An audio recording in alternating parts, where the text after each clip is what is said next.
Soy profundamente consciente de esta gran herencia y de los deberes y pesadas responsabilidades de la soberanía.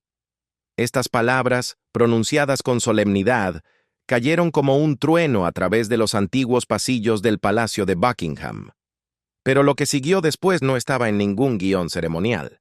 Con efecto inmediato, Camilla Parker Bowles ya no es reina del Reino Unido. El rey Carlos III se paró ante la nación con una voz pausada y deliberada.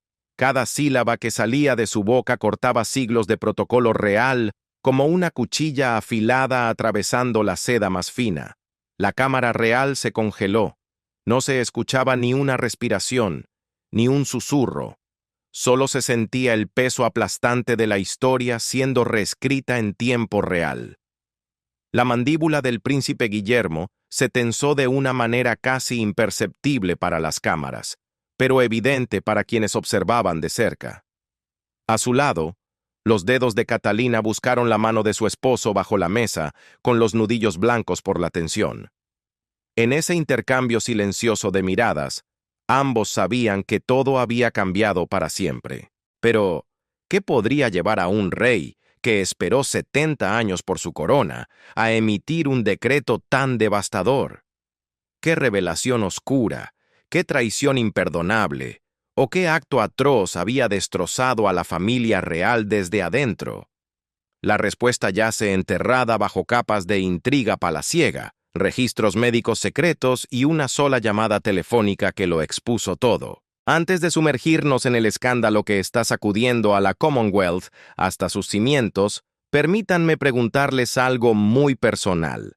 ¿Alguna vez han confiado ciegamente en alguien solo para descubrir que esa persona estaba orquestando su caída todo el tiempo? Eso es exactamente lo que ocurrió detrás de esas puertas doradas. Esto no es solo otro drama de la realeza para las revistas. Esto se trata de poder, de una manipulación fría y de una reina que apostó todo lo que tenía y perdió de manera espectacular. Y aquí está lo que nadie se atreve a decir en voz alta. El rastro de evidencia conduce no a uno, sino a dos conjuntos de registros médicos, a llamadas telefónicas encriptadas a medianoche y a una conspiración que se extiende desde el Palacio de Buckingham hasta California. Quédense conmigo, porque lo que están a punto de descubrir cambiará completamente cómo ven a la monarquía moderna. Y créanme, la verdad es mucho más impactante que cualquier titular de prensa. Volvamos a ese momento, el instante que rompió el Internet y dejó al mundo sin habla. La atmósfera dentro de Buckingham era sofocante. Las cortinas de terciopelo carmesí absorbían cada sonido, y los retratos con bordes dorados de los monarcas del pasado parecían mirar con juicio severo. Esto no era solo otro discurso real, era un ajuste de cuentas. El rey Carlos III, visiblemente debilitado por su batalla en curso contra el cáncer, se acercó al antiguo atril de roble. Las duras luces de la televisión marcaban profundas sombras de agotamiento en su rostro, un cansancio que ninguna compostura real podía ocultar. Cuando habló sobre su salud deteriorada, su voz permaneció firme. Era la voz de un hombre que había pasado toda una vida preparándose para el deber, incluso cuando ese deber exigía lo impensable.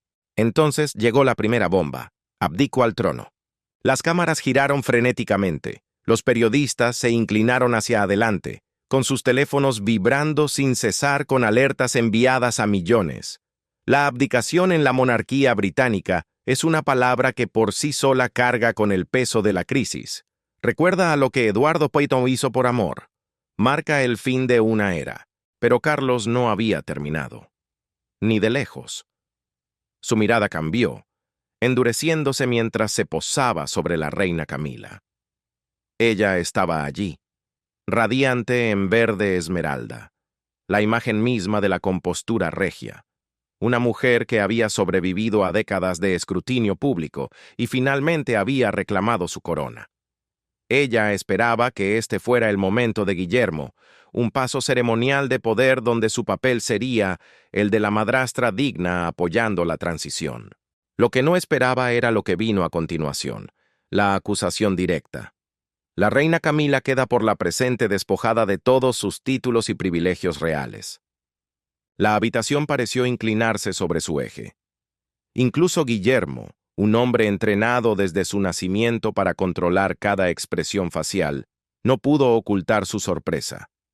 Catalina permaneció perfectamente inmóvil, pero sus manos entrelazadas traicionaban el terremoto que ocurría dentro de su mente. La justificación fue devastadora. Camila fue acusada de falsificar los registros médicos del rey, de manipular su diagnóstico y de intentar tomar el control de la monarquía mientras su esposo luchaba por su vida. Si observan la reacción de Camila en las imágenes de archivo, verán algo extraordinario. El momento preciso en que una fachada cuidadosamente construida se desmorona. Su pañuelo de seda casi se desliza de sus dedos. Sus ojos se abren, no con miedo, sino con incredulidad total. Había planeado todo, cada contingencia, cada escenario, cada amenaza potencial. Excepto esta. Excepto ser expuesta por el hombre al que creía haber engañado. Piensen en eso por un momento. Imaginen el cálculo frío, la precisión requerida para alterar los registros médicos de su esposo mientras él lucha contra el cáncer. ¿Qué nivel de ambición impulsa a alguien a ese punto? La conferencia de prensa se disolvió en el caos absoluto. Los periodistas gritaban preguntas unos sobre otros. La decoración cuidadosamente orquestada del protocolo real se hizo añicos como porcelana fina golpeando contra el mármol. Guillermo y Catalina salieron rápidamente, su silencio siendo más poderoso que cualquier declaración. Se movían como personas escapando de un edificio en llamas, porque, en muchos sentidos, lo estaban haciendo. En cuestión de minutos, el mundo estalló. El rey abdica, la reina traicionada. Gritaban los titulares en cada pantalla iluminada de Londres, Nueva York, Tokio y Sydney. La noticia no solo viajó, consumió cada zona horaria, cada plataforma digital y cada conversación humana. Pero aquí es donde la historia se vuelve verdaderamente fascinante. La opinión pública se fracturó por la mitad, como un espejo roto. Medio país elogió el coraje de Carlos. Finalmente decían, un monarca que elige la justicia sobre la lealtad personal. Un rey que se niega a dejar que la ambición corrompa la corona, incluso cuando esa ambición lleva el rostro del amor de su vida. La otra mitad cuestionaba todo. ¿Era esto realmente justicia o un juego de poder fríamente calculado? ¿Estaba el círculo íntimo del príncipe Guillermo eliminando a una rival, utilizando la enfermedad de Carlos como cortina de humo? El debate rugía en todas partes, en programas de entrevistas, podcasts, mesas de cocina y salas comunes de universidades. Todos tenían una opinión. Todos eligieron un bando. Y a través de todo ese ruido, una pregunta resonaba más fuerte que el resto. ¿Qué sucedió realmente detrás de esas puertas cerradas? ¿Qué podría llevar a un hombre a destruir su propio matrimonio en el escenario mundial? ¿Qué evidencia podría ser tan condenatoria, tan irrefutable, que no dejara lugar para la misericordia o las segundas oportunidades? Para entender la magnitud de esta tragedia, necesitamos retroceder el reloj 7 días antes de la abdicación, antes de las acusaciones, antes de que todo se desmoronara. El escenario, el Palacio de Sandringham, un refugio real privado, apreciado por su aislamiento y tranquilidad. Es el lugar donde la familia va para escapar de las cámaras, del escrutinio y de la actuación interminable de la monarquía. Era el aniversario de bodas de Carlos y Camila. A pesar del dolor implacable de su enfermedad, Carlos había insistido en preparar un regalo personal, un broche tradicional que él mismo había elegido, cuidadosamente anidado en terciopelo verde oscuro. Quería presentarlo personalmente, un gesto tranquilo y romántico para la mujer por la que había luchado toda una vida para amar. Imagínenlo moviéndose lentamente por esos pasillos, con una pequeña linterna proyectando una luz temblorosa sobre los retratos ancestrales. En ese momento no era el rey Carlos III, era simplemente un esposo buscando un momento de intimidad con su mujer. Entonces escuchó su voz. Normalmente, el tono de Camila transmitía calidez. esa cualidad ligeramente ronca que hacía sentir a la gente a gusto. Pero esto era diferente. Su voz sonaba más afilada, más fría, dominante. Estaba al teléfono. El protocolo dictaba que él debía anunciarse. Pero algo, el instinto, el temor, ese sexto sentido que desarrollamos cuando algo está terriblemente mal, lo mantuvo congelado fuera de la puerta de roble tallado. Lo que escuchó a continuación lo cambió todo. «No quiero que suene crítico, Harland», dijo Camila con la voz tan tranquila como alguien que discute arreglos florales para el jardín. «Quiero que suene más crítico de lo que realmente es. Solo incluye el fraseo correcto, agotamiento severo, descanso indefinido requerido. Eso persuadirá al consejo de que el rey necesita una recuperación prolongada». Harland. El doctor Harland, el médico personal de Carlos, el hombre a quien le confiaba su vida, literalmente, y Camila le estaba instruyendo para falsificar registros médicos. ¿Pueden imaginar ese momento? El hombre que amas está muriendo de cáncer, y tú estás parado fuera de una puerta escuchando a tu esposa orquestar tu eliminación política. Carlos permaneció inmóvil, y la pequeña caja de terciopelo se volvió pesada como plomo en sus manos. Pero ella no había terminado. La conspiración se profundizaba. Camila marcó inmediatamente otro número. Esta vez, su voz cargaba una emoción apenas contenida, la energía de alguien que se acerca al jaque mate. «Bien, entonces avancemos. Necesito que los documentos para los cambios dentro del Comité Real estén preparados de inmediato. No podemos permitir que esos tontos indecisos nos obstruyan». Cada palabra era un cuchillo. Esto no era solo manipulación médica, esto era un golpe de estado cuidadosamente diseñado, metódicamente planeado, escondido bajo la apariencia de una preocupación de esposa. «La condición de Carlos lo obligará a dar un paso atrás», continuó ella. «Durante ese periodo estableceré un consejo de regencia temporal para mantener la estabilidad».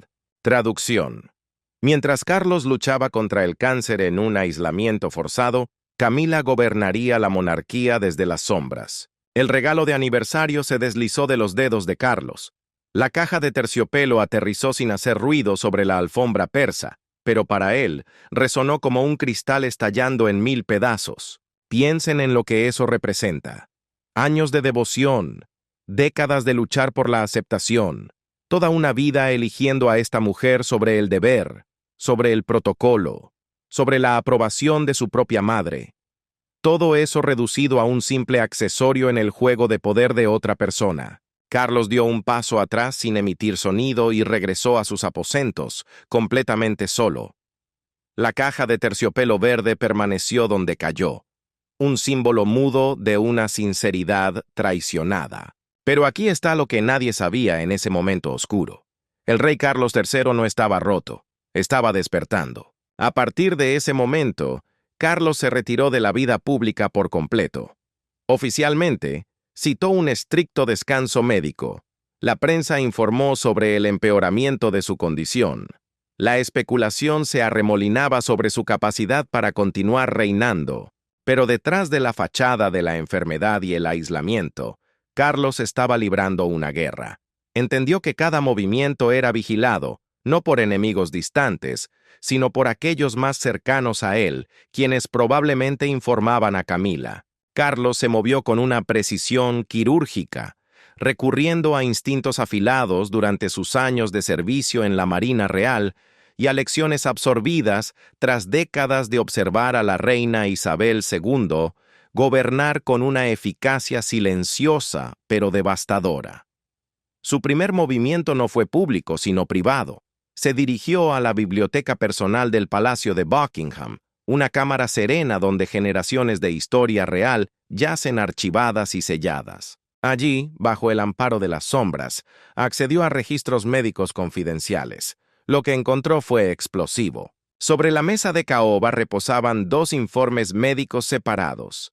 Ambos llevaban su nombre. Ambos estaban fechados en su examen más reciente. Ambos llevaban el sello oficial del Dr. Harland.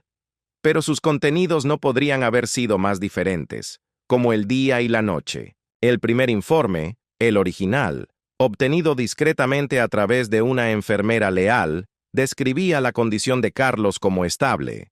Requería observación, sí, pero no presentaba ningún peligro inmediato para su vida ni para su capacidad de gobernar. El segundo informe, el que circulaba ante el Consejo Real y los asesores principales, pintaba un cuadro catastrófico: declive severo, agotamiento nervioso, recomendación de descanso indefinido y una potencial intervención de emergencia. Carlos colocó ambos documentos uno al lado del otro bajo la luz de la lámpara. La evidencia era irrefutable. Camila había manipulado a su médico para crear registros falsos. Había fabricado una crisis de la nada para justificar su destitución del poder. Pero la evidencia física por sí sola no era suficiente. Carlos necesitaba entender el alcance total de la conspiración. ¿Quién más estaba involucrado? ¿Qué tan profundo llegaba este veneno? Y aquí es donde Catalina, la princesa de Gales, entra en la historia. Kate es conocida por ser meticulosa, orientada a los detalles hasta el extremo. Mientras organizaba la correspondencia del palacio relacionada con la atención médica, un trabajo administrativo rutinario que la mayoría encontraría aburrido, notó algo extraño. Había una serie de correos electrónicos entre Camila y el doctor Harland, enviados a horas irregulares, a menudo muy tarde en la noche. El lenguaje estaba codificado, era vago y demasiado cuidadoso. En lugar de discutir sobre salud, hablaban de arreglos y calendarios. Un mensaje se destacó como un faro de advertencia en medio de la niebla. Un correo electrónico de Harland a Camila, con un archivo adjunto etiquetado simplemente como Plan B. Los instintos de Kate gritaron peligro. Ella siempre había tratado a Camila con respeto. Después de todo, esa mujer había hecho feliz a Carlos. Pero esto iba más allá del drama familiar. Esto se adentraba en algo mucho más oscuro. Sin dudarlo, Kate llevó todo a Guillermo. Comprendan la posición de Guillermo aquí. Ya estaba bajo una presión aplastante, la preocupación por su padre y la ansiedad por su inminente papel como rey. El peso de la corona amenazaba con caer sobre él mucho antes de lo esperado. Cuando leyó los hallazgos de Kate, su expresión se endureció línea por línea. Guillermo había respetado a su madrastra, creyendo que ella había traído estabilidad a los últimos años de Carlos. Pero esa evidencia rompió esa creencia como un martillo golpeando el hielo. Desde ese momento, Guillermo y Catalina se convirtieron en parte activa de la investigación. 3 generaciones de la familia real, Carlos, Guillermo y Catalina, ahora trabajaban en secreto absoluto para exponer la conspiración que se desarrollaba dentro de sus propios muros. Guillermo y Catalina operaron como verdaderos agentes de inteligencia. Utilizaron canales encriptados, evitaron las áreas del Palacio de Buckingham con mucha vigilancia y trabajaron solo con su personal de mayor confianza. Su objetivo, el Dr. Harland. A través de un análisis minucioso de los metadatos telefónicos y los registros del servidor del palacio, descubrieron algo decisivo. La pieza final del rompecabezas, una conversación telefónica grabada entre Camila y Harland. Cuando Guillermo la reprodujo, sintió que la furia y la incredulidad lo recorrían. Se escuchaba la voz de Camila, mesurada, tranquila y totalmente carente de arrepentimiento, instruyendo a Harland para inflar la condición médica del rey. Le ordenaba usar terminología alarmante, diseñada deliberadamente para eliminar a Carlos de todas sus responsabilidades oficiales. Era irrefutable, era condenatorio, era devastador. Llevaron todo a Carlos. La grabación, los 2 informes contradictorios, el rastro de correos electrónicos. Cada pieza de evidencia estaba documentada meticulosamente. Carlos aceptó el dispositivo con dedos temblorosos y presionó reproducir. Escuchar a su esposa hablar de él como un obstáculo, como un problema que debía ser gestionado en lugar de una persona a la que amar, grabó una cicatriz profunda y permanente en su alma. Pero Carlos es un monarca, y los monarcas no tienen el lujo del colapso emocional. A pesar del dolor, tomó una decisión final. Le daría a Camila una oportunidad para confesar. no por misericordia, ni siquiera por amor, sino como un ajuste de cuentas ético final, un último intento de salvar algún fragmento de dignidad de los restos de su matrimonio. Su reunión privada tuvo lugar en una pequeña sala de estar. Solo ellos dos y un silencio opresivo que pesaba en el aire. Camila entró con una seguridad practicada. Había sentido la distancia emocional de Carlos recientemente, claro, pero creía que su encanto y sus décadas de experiencia navegando en la política real la protegerían. Una leve sonrisa cruzó sus labios, un intento calculado de despertar su simpatía. Carlos no presentó la evidencia de inmediato. En cambio, se encontró con su mirada con ojos que cargaban tanto la tristeza de un esposo traicionado como la autoridad de un soberano. Con calma, casi con gentileza, le preguntó sobre su preocupación por su salud, sobre sus recientes comunicaciones con el doctor Harland. ¿Y Camila? Ella lo negó todo.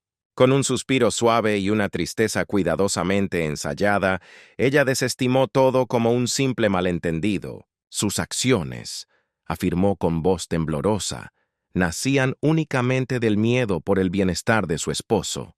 Incluso intentó redirigir la culpa, sugiriendo que cortesanos celosos habían fabricado rumores para socavar su posición y fracturar su matrimonio.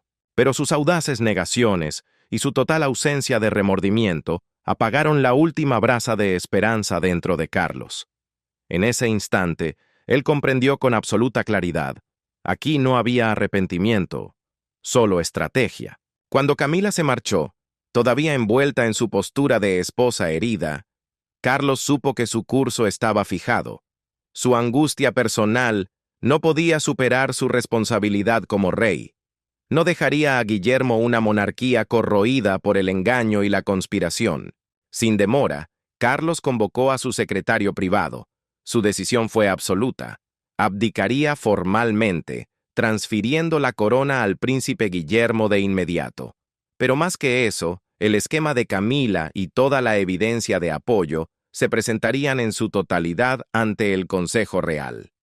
La justicia no se escondería en las sombras, sería pública e inconfundible. Sentado en su antiguo escritorio, Carlos levantó su pluma y comenzó a firmar el Nuevo Testamento, el decreto de abdicación. Cada documento atestiguaba el fin de una era. Cada firma se sentía insoportablemente pesada. También compuso una última nota escrita a mano para Camila. Breve, íntima, despojada de ceremonia. Una despedida que nunca sería enviada, pero que necesitaba ser escrita. Al sellar esa carta en un sobre simple, ya no estaba solo terminando un reinado. Estaba cerrando un capítulo de su vida que lo había definido durante décadas. Piensen en ese peso. 70 años esperando la corona, finalmente lográndola, y luego rindiéndola menos de 2 años después. No por enfermedad, sino por traición. ¿Cuántos de nosotros podríamos tomar esa elección? El deber sobre la felicidad personal, la justicia sobre el amor. Los días posteriores al anuncio transformaron a Gran Bretaña. La coronación del rey Guillermo V no fue solo una ceremonia, fue una catarsis. El príncipe Guillermo, ahora rey, se paró en el histórico balcón del palacio con un aire de autoridad tranquila que desmentía el caos de las semanas recientes. A su lado, la reina Catalina proyectaba una fe absoluta en su esposo, en su camino y en la rectitud de sus acciones. La multitud no solo celebraba a un nuevo monarca, estaban presenciando la restauración de la integridad de una institución que parecía al borde de la corrupción. La narrativa de los medios cambió dramáticamente. Los titulares sensacionalistas dieron paso a comentarios reflexivos, elogiando el coraje moral de Carlos y la resolución de Guillermo. La prueba, dolorosa como fue, había purificado la monarquía. Pero mientras Londres estallaba en celebración, otra historia se desarrollaba casi enteramente en silencio. Camila, oficialmente despojada de todos sus títulos reales, recibió instrucciones de abandonar el palacio de Buckingham, sin partida ceremonial, sin caravana de seguridad, sin personal leal, sin palabras de despedida. Caminó por los pasillos donde una vez ejerció autoridad, permitiéndosele llevar solo unos pocos artículos personales. Mientras un vehículo sin distintivos salía silenciosamente por la puerta trasera del palacio, Camila no miró atrás. Esa expresión, una vez orgullosa, ambiciosa y desafiante, ahora estaba hueca, vacía de emoción. Su destino, una mansión remota en el campo del sur, rodeada de campos y bosques, aislada, olvidada.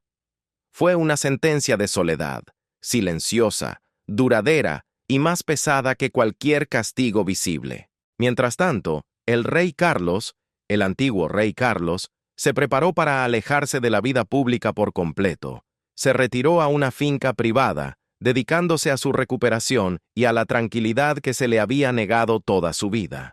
La distancia de la capital trajo una paz inesperada.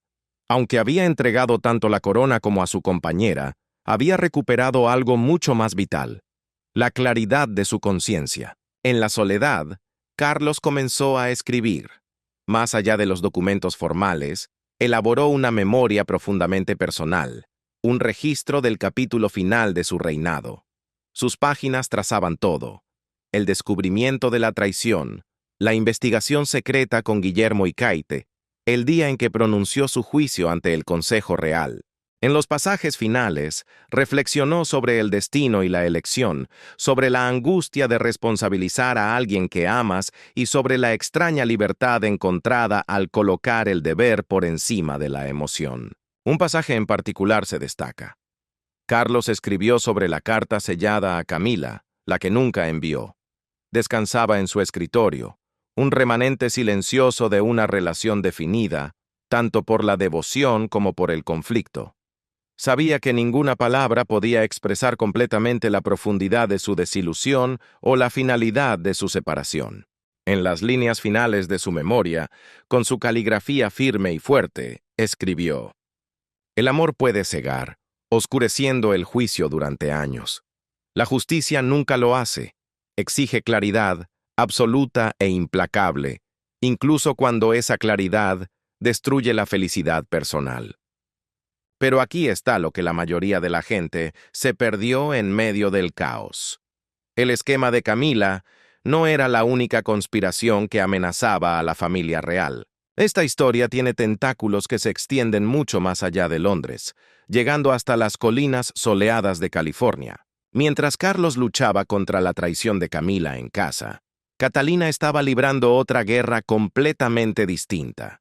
Una guerra que involucraba pruebas de ADN falsificadas, documentos forjados y un intento despiadado de socavar la legitimidad del príncipe George. La investigación descubrió un rastro impactante: mensajes encriptados, instalaciones subterráneas especializadas en documentos falsos y transferencias financieras rastreadas hasta cuentas vinculadas directamente a la secretaria personal de Meghan Markle. Kate no se tropezó con esto por casualidad. Ella lo cazó.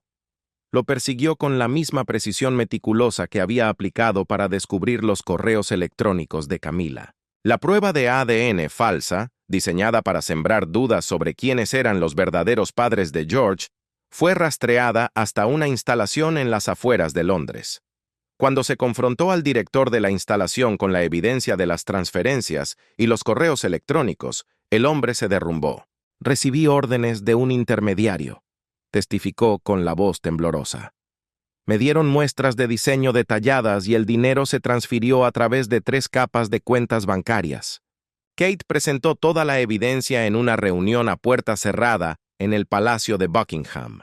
Los informes falsos, las transferencias, las órdenes por correo, las confesiones y el análisis técnico. Todo estaba allí. «No podemos permitir que esto se alargue», dijo ella.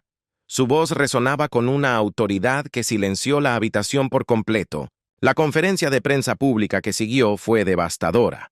Kate se paró ante las cámaras tranquila pero feroz y desmanteló sistemáticamente la conspiración. Los nuevos resultados de ADN realizados en el laboratorio real bajo estricta supervisión independiente confirman la relación de sangre entre mi hijo y nosotros al 99.99%. Indisputable. Guillermo se paró junto a su esposa, con su voz profunda y cálida. Nuestra familia fue atacada de una manera cobarde, pero la verdad siempre triunfa. En Montecito, Megan veía la conferencia de prensa en vivo. Su rostro palideció a medida que se anunciaba cada pieza de evidencia. Apagó la televisión y se hundió en su silla, incapaz de hablar. Durante meses, se había creído intocable, a un océano de distancia, protegida por la geografía y por intermediarios cuidadosos. Había calculado mal, catastróficamente mal. Esa noche, Megan se sentó en su oficina eliminando mensajes antiguos y quemando notas escritas a mano, pero en el fondo sabía que era demasiado tarde. Lo que se había enviado no se podía recuperar. Comenzaron a llegar llamadas de abogados, mensajes de advertencia. Todo señalaba que se estaba formando una tormenta mucho mayor. Pensó en George, el niño que había conocido un par de veces, inocente y adorable.